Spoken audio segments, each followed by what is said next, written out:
और सीधे चलते हैं राजधानी लखनऊ में, जहां जनजाति भागीदारी उत्सव में सीएम योगी आदित्यनाथ कार्यक्रम को संबोधित कर रहे हैं। पेंशन की व्यवस्था, उनके लिए राशन कार्ड की व्यवस्था, उनके लिए स्वास्थ्य के लिए आयुष्मान भारत की स्कीम और इन सब के साथ ही अन्य तमाम प्रकार के जो कार्यक्रम अब उनके लिए प्रारंभ हुए हैं,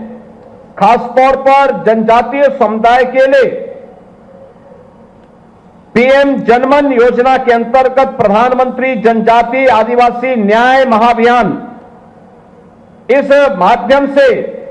तमाम प्रकार के कार्यक्रम प्रारंभ किए गए हैं और इसमें बिजनौर में बुक्सा जनजाति को हम लोगों ने सूची में श्रेणीबद्ध किया है। इसके तहत 815 परिवारों को हम लोगों ने, जिसमें जनजाति बुक्सा जनजाति के 145 पीएम आवास और समस्त घरों के विद्युतीकरण के साथ ही वहां पर शुद्ध पेयजल, मेडिकल, मोबाइल मेडिकल यूनिट, एक आंगनबाड़ी सेंटर, 5 बसावटों में मोबाइल टावर,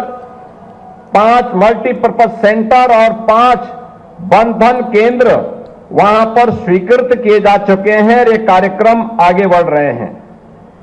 इसके साथ ही प्रदेश में यह भी सुनिश्चित किया गया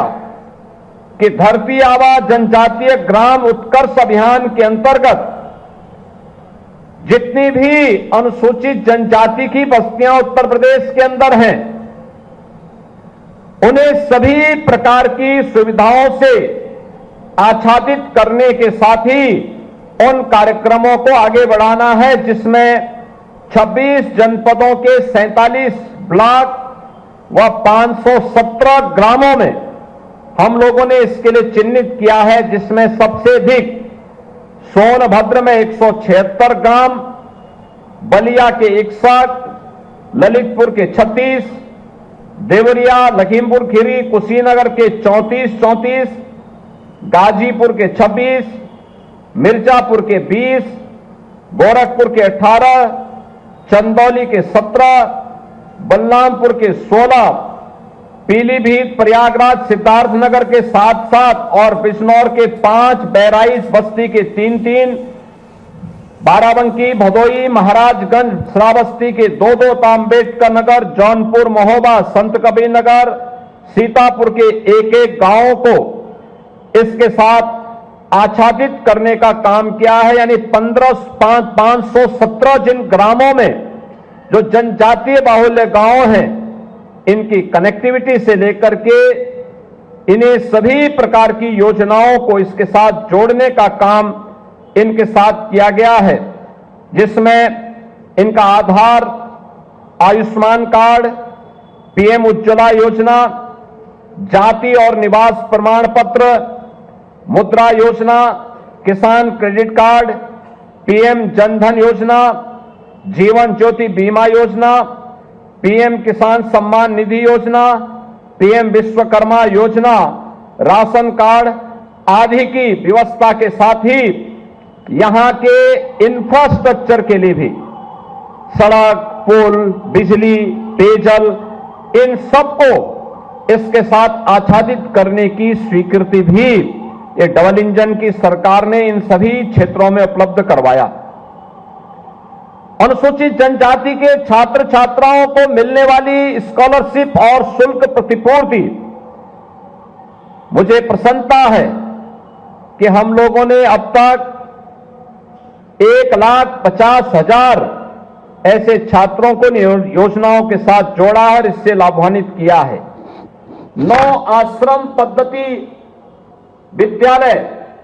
लखीमपुर खीरी, बलरामपुर, बहराइच, महाराजगंज, श्रावस्ती, बिजनौर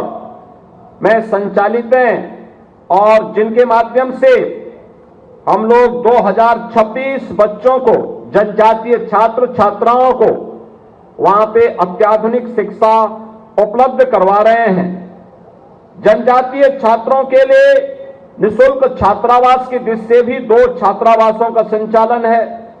8 छात्रावास जिसमें लखीमपुर खीरी, चंदौली में 2-2, मिर्जापुर, बलिया, गोरखपुर, सोनभद्र में 1-1 यह निर्माणाधीन है। और जनजातीय छात्रों हेतु लखीमपुर खीरी, बहराइच और सोनभद्र में एकलव्य मॉडल आवासीय विद्यालय, ललितपुर में एक एकलव्य मॉडल आवासीय विद्यालय ये निर्माणाधीन है। बाकी 3 संचालित हैं, इन्हें सफलतापूर्वक आगे बढ़ाने का कार्य किया जा रहा है। और इसके साथ ही 6, 9 और 11 की छात्राओं जो आवासीय विद्यालय में अध्ययनरत नहीं है को यूनिफॉर्म साइकिल योजना से भी लाभान्वित करने के साथ ही प्रदेश सरकार ने वनाधिकार अधिनियम के अंतर्गत प्रदेश के 13 जनपदों में हमने इसे लागू किया है। और इसके अंतर्गत मुझे प्रसन्नता है कि 23,430 से अधिक